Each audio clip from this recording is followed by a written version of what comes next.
said, Brandon, I said, you need to talk to me, buddy. What's going on? Because I don't want to talk to you. And I said, well, you need to talk to me. I said, I'm sorry you weren't here sooner. I said, he goes, no. He goes, I don't want to talk to you. And I said, okay. Well, I said, let's go ahead and head home. And he goes, no. He goes, I want to talk to David. I said, well, Dave's at work right now. I said, so we're not going to be able, now we're in the car now. And I said, we're not going to be able to see David. Dave will be home late tonight. You were on the night shift. The late shift, I think. And he said, well, I want to see David. And I said, well, that's not going to work, buddy. And he screamed. He goes, I want to see David now. I'm like, that's it. There's something. That was not my son. I did not recognize my son at that point. Yeah, I called you. And I said, we're coming out to see you. And I left National, and I drove all the way out to McLean, Virginia, which was a good 45-minute, 50-minute ride. Got out there, and the whole time we're in the car, trying to make small talk with them. How'd you like Florida? Did you see any alligators? He is not talking. Shut down, total. And at that point, I'm just in tears. I'm like, what the hell's going on? Everything's running through my head. I'm like, I'm not going to do anything else. I'm just going to wait. So we get to GT Spacenet, and we come in the...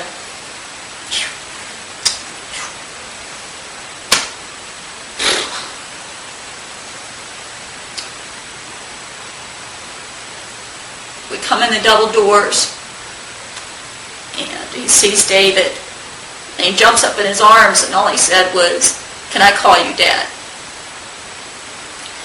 And then I knew something was really, really bad. So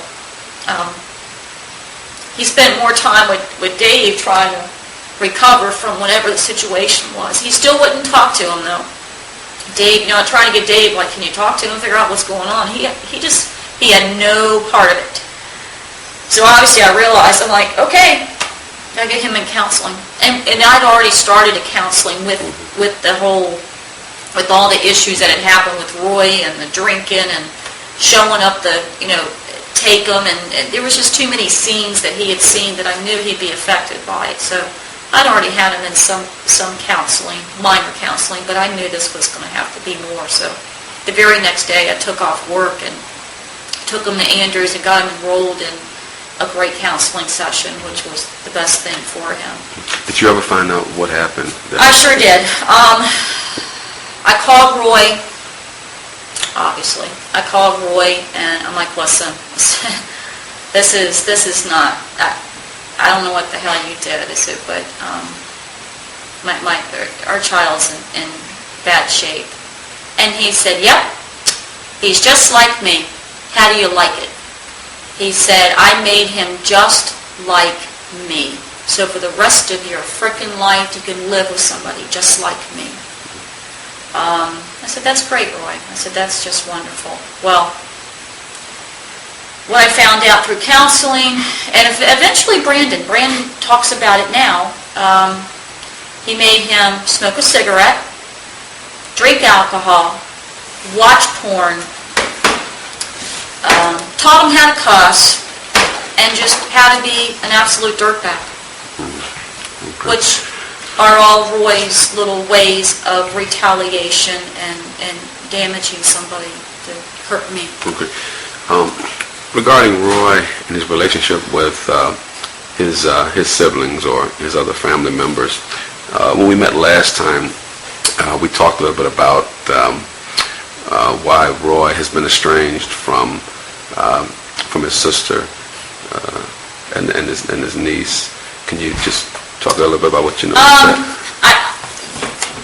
I will, but I'll be careful Sure, here. I have sure. to, because I do not have any facts. I only have what Susan and I spoke about, and I only have what I perceived as to be a concern. Mm-hmm. And that's really Sure. the truth of it. Susan, very protective of her children, as she should be. Roy's mother was an alcoholic when Jessica was a baby. Susan didn't like to have the kids, particularly Jessica. That Jessica was the one around Roy. And Jessica is? The oldest. She's Roy's niece, correct? Yes, okay. Roy's niece. There seemed to always be a concern for the closeness that Roy tried to have with Jessica. Again, Susan being protective, and wow, it's hard to say this. I would have to say, in my heart, coming from a mother, that I had concern as well. And when I say this, I'll just be frank. I'll be the military chief that I am for a few minutes. I think there's a lot of concern for Roy being around young girls. Okay. And if that would lead to the perception, would he do something to his own niece? I would say that that's something that somebody would have to look at in all seriousness. Was there any specific thing that prompted your concern? There was a situation where Jessica was playing around with Roy, Susan was there, I was there, I think her older brother Mike was there with Patty. And I don't remember if it was a holiday, what have you, but Susan made sure that Jessica did not sit on Roy's lap. And how old was Jessica at that time? Oh my goodness. I think she was about 2 or 3. And I want to say more like 3, because I remember her sitting and she had a little dress on. She just was adorable. Okay.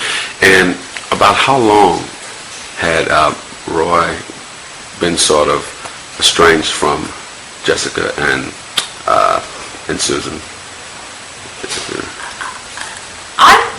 I don't know how when you say estranged, you mean as Susan has nothing else to do with her brother?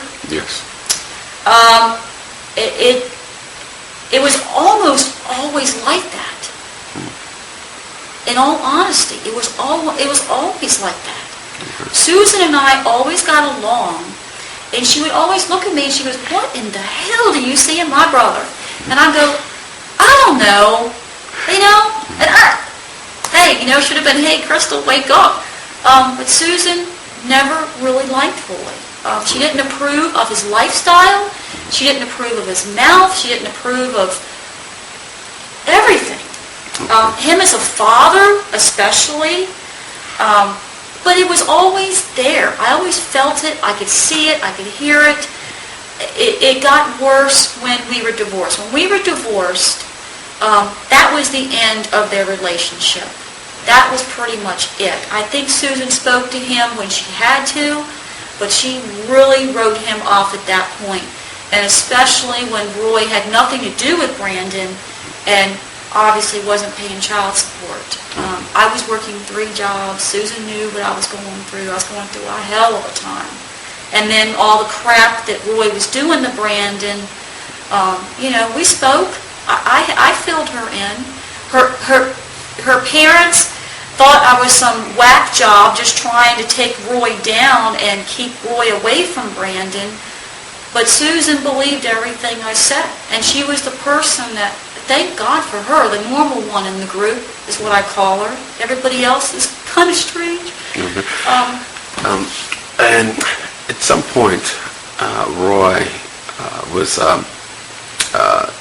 charged with some sort of a kidnapping charge. Yes. What do you know about that? I was in the Coast Guard at the time. Roy was stationed at Key West. I don't think it was long after he got stationed down there. I was working in the legal office for the Coast Guard at the time, and I knew that he was dating somebody. I don't know if he told me that, or somebody else told me that. I knew he was dating somebody, and I was actually really, really glad, because I thought, thank God, he'll climb off. Things, to me, that could only make things better. Got a call from his dad one day. He said, hey, I need your help. Roy's in jail. I'm like,